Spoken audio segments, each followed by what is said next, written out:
नमो नमः बच्चों, क्लास 7 में सभी बच्चों का पुनः एक बार स्वागत है।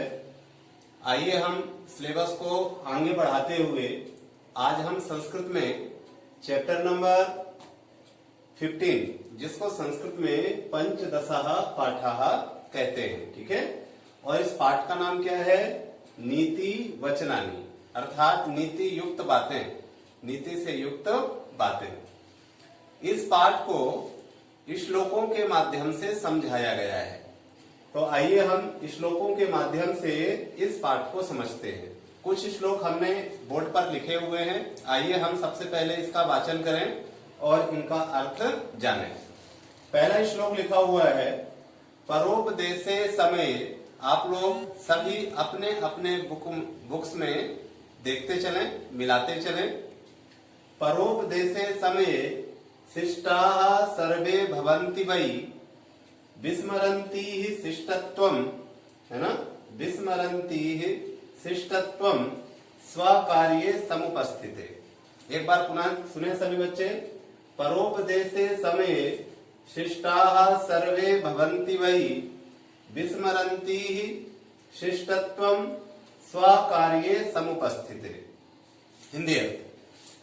परोपदेशे, इस श्लोक में बताया गया है कि जब कोई व्यक्ति किसी दूसरे को जब उपदेश करता है तो वह बहुत शिष्ट बन जाता है, बहुत सभ्य बन जाता है।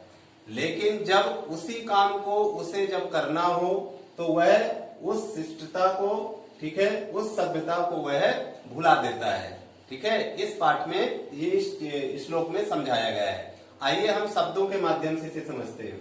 परोपदेशे, परोपदेशे का अर्थ होता है दूसरों को उपदेश देते समय। परोपदेशे समय, है ना, दूसरों को उपदेश देते समय शिष्टाः सर्वे, सभी लोग बहुत शिष्ट बन जाते हैं, बहुत सभ्य बन जाते हैं, हो जाते हैं। लेकिन जब उसी बात को हमें फॉलो करना हो, अपनाना हो, तो क्या होता है? विस्मरन्ति, हम लोग क्या करते हैं? उसे भूल जाते हैं, विस्मृत कर देते हैं। शिष्टत्वम, उस शिष्टता को, जिस शिष्टता को हम दूसरे को समझा रहे थे। स्वकार्ये समुपस्थिते, अपने कार्य में उसे जो है हम प्रयोग नहीं करते हैं, उस शिष्टता को हम भूल जाते हैं, लोग भूल जाते हैं। इसी श्लोक में जो है, इस श्लोक में जो है इस तरह से इस अर्थ को जो है बताया गया है कि जब कोई दूसरे को उपदेश देता है तो बहुत शिष्ट बन जाता है, लेकिन जब उसे अपनाने का समय आता है तो उस शिष्टता को वह भूल जाता है। इस श्लोक को हम जब ऑनलाइन के माध्यम से पढ़ेंगे और यदि किसी प्रकार से किसी शब्द में या अन्य और कहीं पर भी यदि डाउट है तो आप अवश्य पूछें।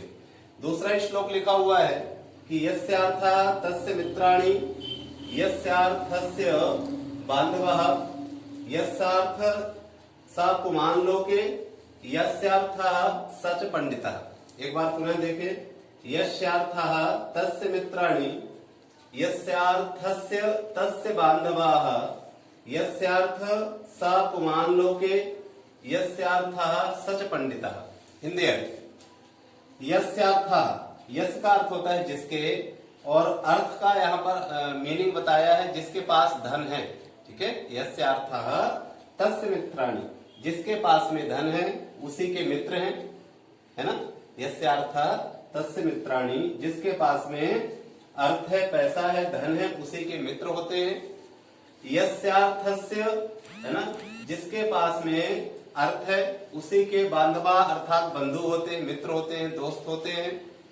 यस्यार्थः स पुमान् लोके, जिसके पास में अर्थ है वही इस संसार में सर्वश्रेष्ठ मनुष्य है, मानव है। और यस्यार्थः स च पंडितः, और जिसके पास में अर्थ है वही महान ज्ञानी है, वही महान पंडित है। इस श्लोक में इस तरह से इसका अर्थ प्रस्तुत किया गया है। जब हम जूम के माध्यम से क्लास लेंगे या आपकी क्लास होगी उस समय हम इसे और विस्तार पूर्वक इसका अध्ययन कर लेंगे। तब तक के लिए सभी बच्चों को नमो नमः।